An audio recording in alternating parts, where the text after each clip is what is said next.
Hi there, I'm Mabel Chan, and this is One in a Billion. Today, we bring you our special summer series from Silicon Valley. She's young, bold, idealistic, and working in tech as a writer. Her name is Eda Yu.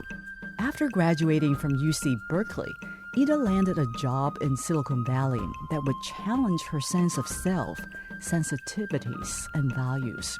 How did she face a room full of men? How did she find her voice at work and outside of work? Eda first caught our eye when we read her blog in Huffington Post about what it's really like working in tech as a woman of color. In this episode, Don't Talk Over Me, our contributing podcaster Lauren Dai talked with Eda. Hi, everyone. My name is Lauren Dai, and I'm based here in Silicon Valley in San Francisco, where Eda and I both work. We're both working at tech companies right now. I'm at Stripe. Welcome to the One in a Billion podcast.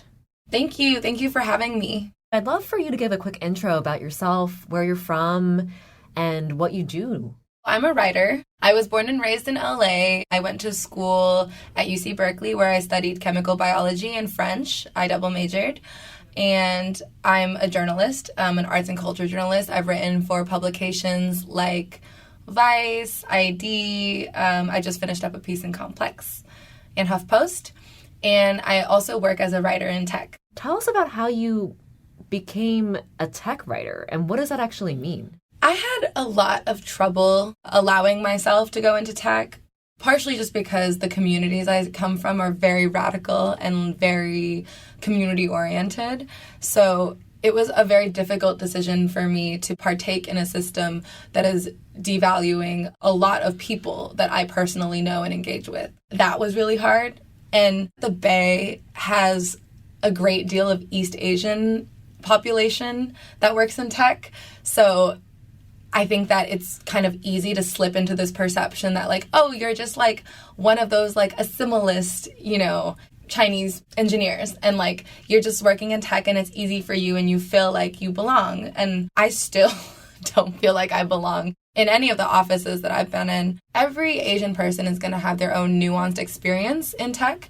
But mine was a really hard transition, partially because of the politics that I engage with, but also because I am Southeast Asian. My mom's family has known true poverty. So like I didn't feel that comfortable being in a space where these people have no idea where I'm coming from and they're making lots of assumptions based on what they see. And so your first job in tech was at Apple? Yeah.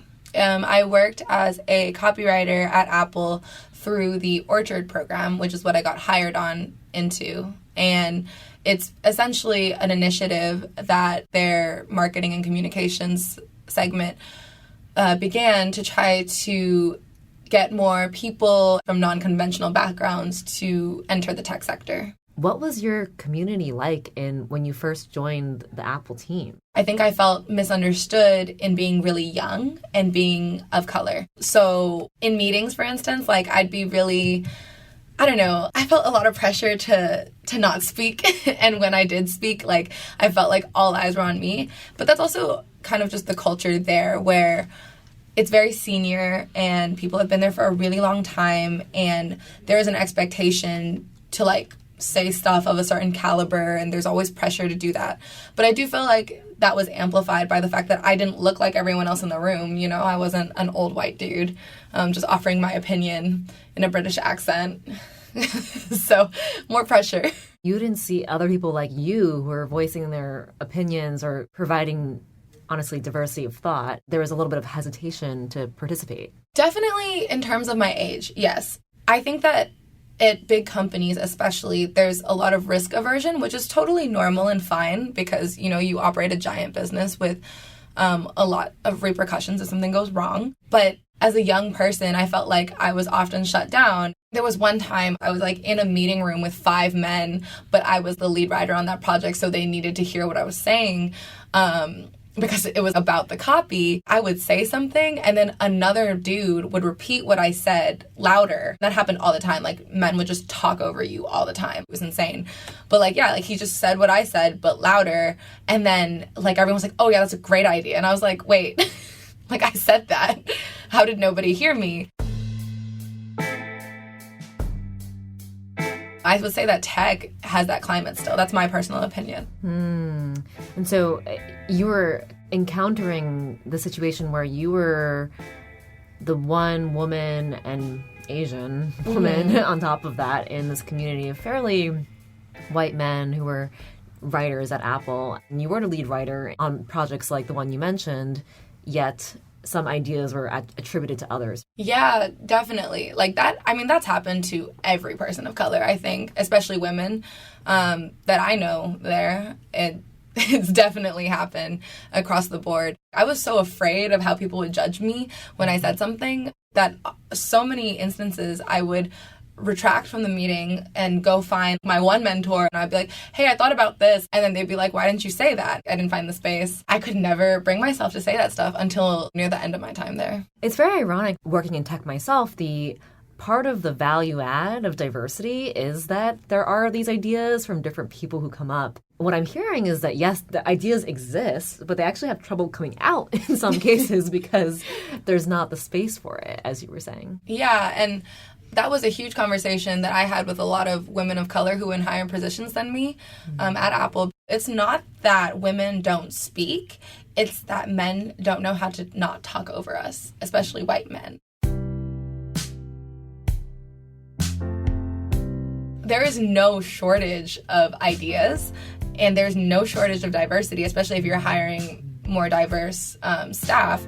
What actually happens is that the culture is not changing. So the ideas continue to be erased or repressed regardless of the people you have there and what they might be able to offer. Right. And so you can't just hire diverse people. There's also a cultural change that needs to happen in order to harness those ideas. Exactly. Eda, tell us more about how you actually first got the bug as a writer. Take us back to when you first started realizing you had a passion for this. I've always loved writing. When I was as young as like 11, my mom would catch me filling up notebooks, like those awful spiral-bound notebooks with stories based on movies I'd seen or books I'd read.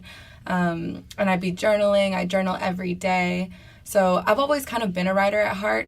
And I won a writing award at my high school, so that was a huge impetus for me. But I still wasn't convinced that I wanted to be a writer. I don't think I even understood how to do that, especially as an Asian American. I put the pressure on myself to find a career that was like quote unquote viable or one that would support my family, hence my degree in chemical biology. But I kind of missed that creativity that came with writing, like the freedom of just being able to spew my thoughts onto a page and have people resonate with it or not. It was actually my sophomore year, and I was walking with my boyfriend at the time, and he pointed out this like stand-up sign outside of the student newspaper, and it was like, we're hiring opinion columnists. And I was like, oh, okay, that's interesting. But he was like, no, you really like to write. Why don't you apply? And I was like, I don't know, like, that's, like, just not me. And he was like, but it could be. And so I applied kind of on a whim. I just, like, wrote up these 2 mock columns, and I got picked to be one of 6 opinion columnists. I actually found out that's the hardest role to get into at the Daily Cal. I got picked out of, like, 50 or 60 applicants. And once I started publishing, I really felt that it was a big deal because its platform is so far-reaching.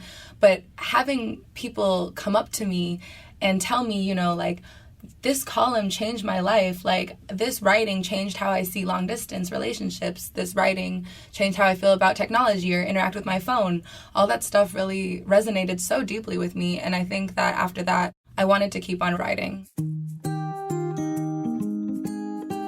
Wow, so it sounds like you were starting to realize from your time at Berkeley the impact of your writing on other people's lives. Definitely. I'm super grateful to have had that firsthand feedback of knowing that my words could touch other people so much. And I think that a lot of writers don't necessarily get that feedback until much later, unfortunately, just by nature of how hard it is to get your writing out there and how hard it is to get the right audience for it. It's interesting that, harkening back to your time in high school or even earlier than that, and how you mentioned as an Asian American, you didn't necessarily see writing as a career, but you were gravitating towards some more scientific or hard fields like chemistry, which you ultimately studied at Berkeley.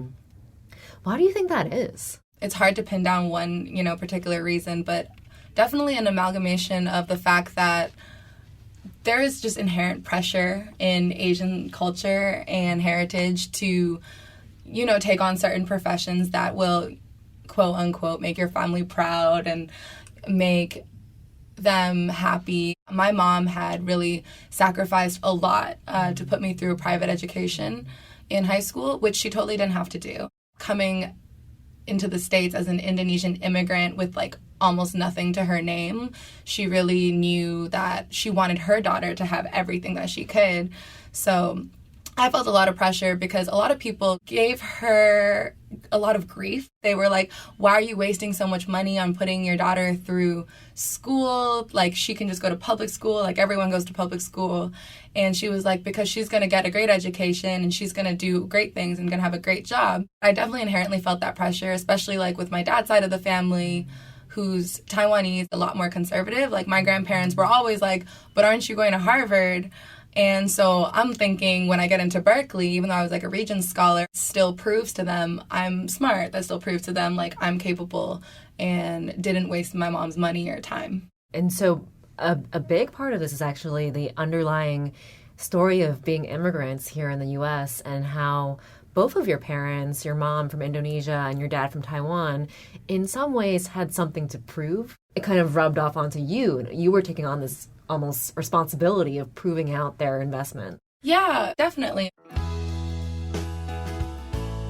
Tell us more about how you started to think about this could be something more. Yeah, the transition was really my senior year when I interned at East Bay Express.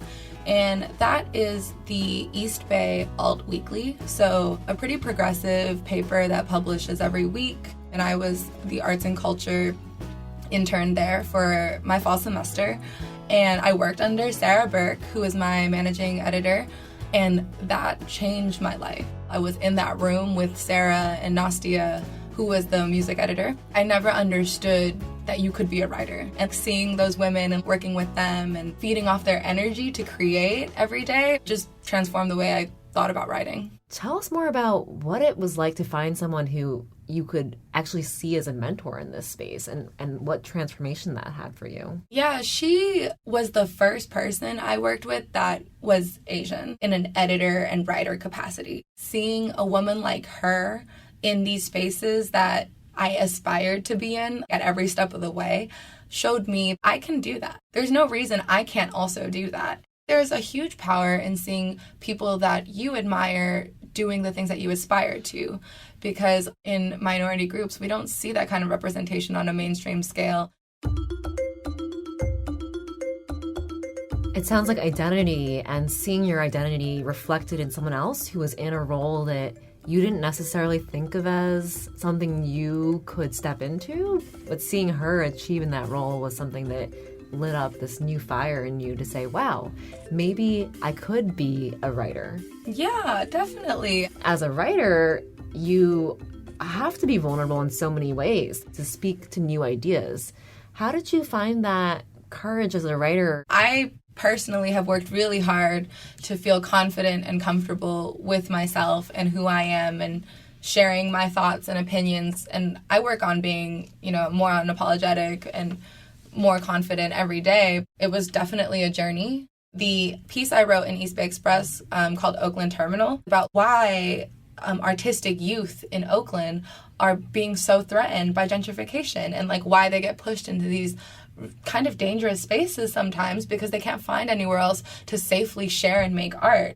I feel so deeply about that as an Oakland resident and as an East Bay resident for 6 years. I want people to care that the East Bay is changing. I started feeling way more the power of the pen with that piece because I had so many people from the local community reach out to me and be like, thank you for writing this. This needs to be said. As a writer, how have you found discovering your own beat and your own voice? How do you go about doing that? I definitely feel that the most important thing is to know what makes you happy. I think the theme of our conversation today has really distilled down to that. It's not what you think is cool. It's not what you think is trendy. Those things are interesting and, can be explored. But if you want to find something that you have longevity in, it's It's what will bring you joy.